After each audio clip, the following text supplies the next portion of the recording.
I am joined right now by Ms. Margaret Alva, 5-term Member of Parliament, former Union Minister and Governor, senior leader of the Congress. And importantly, Ms.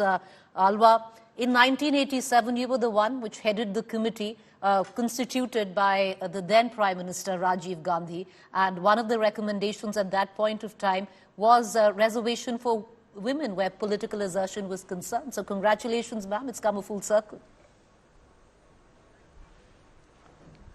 Thank you. It's a dream come true. Would you take us through the long journey, Ms. Margaret Alva? 1987, it was something which was brought in Parliament as well today by Adhir Ranjan Chaudhary. How under Rajiv Gandhi there was, at least an attempt to bring in parity where women were concerned in the political field. And it's been a very, very long journey ever since. Will you take us through the trials and tribulation of it? Because you were, if I'm not wrong, one of the very few women, from that committee, which is still around to tell the story of what happened. That's right. It was Rajiv ji who asked me to put a team together to work on the all-round empowerment of women during a 10-year period. He was talking about 89 to 99, so that by 2000 they would step into the new century on an equal footing. So the National Perspective Plan for Women was drawn by us, and we brought it. I took it to the cabinet. But I must say that I had to really face the brickbats, because one of the recommendations was the 33% reservation for women from panchayats to parliament. And everyone was against it. They said there's no way we can allow this to happen. And the general strain was, कहाँ दुनिया में घूम के ये सब ले आते हैं, ये तो हिंदुस्तान में नहीं चलेगा. It will not work. Anyway, when it was rejected there, Rajiv ji called me and said, they are not prepared to accept it as it stands, but we have to stoop to Kodka. So let's start with the panchayats. And then started this whole exercise of getting women in the rural areas, in the local areas, to come out and support this effort at bringing them into local bodies. So that constitution amendment we tried to bring in 89. It was defeated by the opposition. We lost the government, and soon after Rajiv ji was assassinated. His dream unfulfilled. But when P.V. Narasimha Rao ji's government came, we brought the Panchayati Raj Bill, and as you know, the constitution amendments, both the urban and local and rural local bodies were constituted, and women today elected to these bodies are more than 16 to 18 lakhs, holding various positions and doing very well. But the next step which was envisaged of taking it up to the assemblies and parliament, they would not hear of it.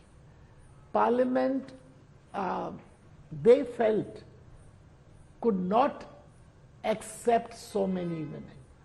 And I don't know why they were afraid, but they just wouldn't listen.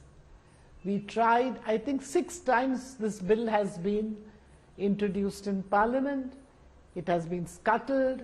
Like we used to say, पर्दे के पीछे सब एक हैं. All of them would talk about the Women's Reservation Bill in their manifestos, in party fora, raise their hands. But when it came to the actual passing of the bill in Parliament, they were not prepared. There was no quorum one time. The bill was pulled out of the hands of the law minister, Ram Jethmalani, and torn in the house. We saw various things happen. But I am very happy that today a BJP Prime Minister is bringing a bill which was Rajiv Ji, a Congress Prime Minister's dream. And I congratulate him and the government for taking this initiative, and that in the new parliament, the first bill that is being introduced is the bill for the reservation of women. 75 years after independence, at least our demand is being heard and being acceded to. But now that the bill will be passed, I presume, though I know it will be passed and it will become part of the statute book of the country.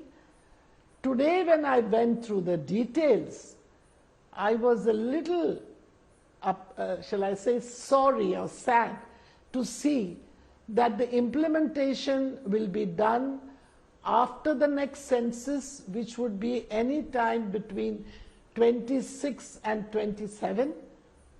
And then the delimitation, which will take at least another 2 years, which means not before 29. And this is very disappointing because the next election will come and go. Don't know what the composition of parliament will be after that, and what and who will take responsibility to ensure that this law is implemented successfully. Ms. Alva, you know, the lack of political will to subscribe to set patriarchal structures has cut both ways. Your own allies have let you down multiple times, not once. But you do talk about Rajiv Gandhi's dream, but the sheer fact also, and maybe, you know, if we take the politics away from it, Ms. Alva, it was tabled 3 times over under the Vajpayee government. More than 3 times, and even the other governments, when it was introduced, it was not passed because we couldn't put the numbers together. Everybody's manifestos spoke about it. Congress, Mamta, regional parties, the left parties, everybody was supporting it.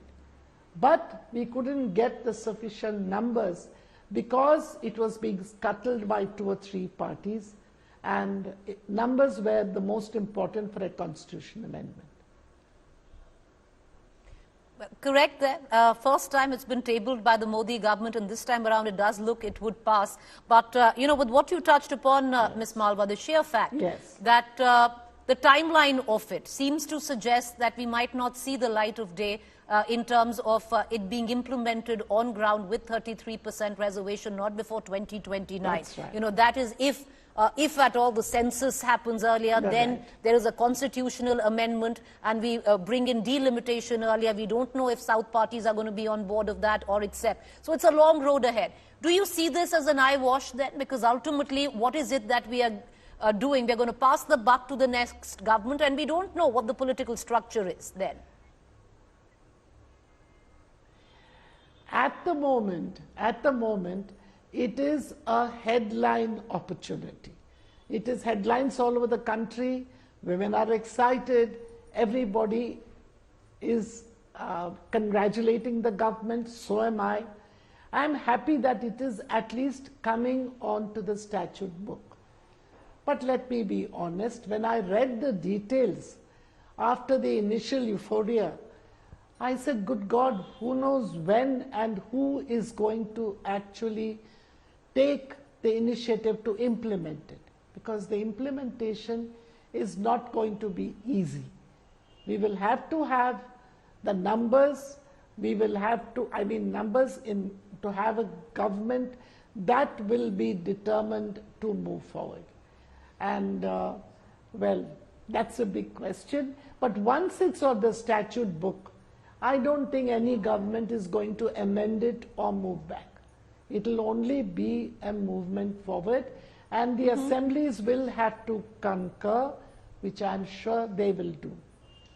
Ms. Alva, You know, I'm going to ask you two questions, ma'am, before I let you go. But one of them, history stands testimony that through the course of every time this bill was tabled, it was the socialist leaders that let it down. You know, and you know who all I'm talking about. There's a vast range. Today, where the alliance of your own party stands, in the India alliance, there are many political parties which definitely will not be on board with going ahead on whatever the Congress wants to claim is its victory in terms of pushing forth with the Women Reservation Bill. Do you see that as a huge hurdle as well?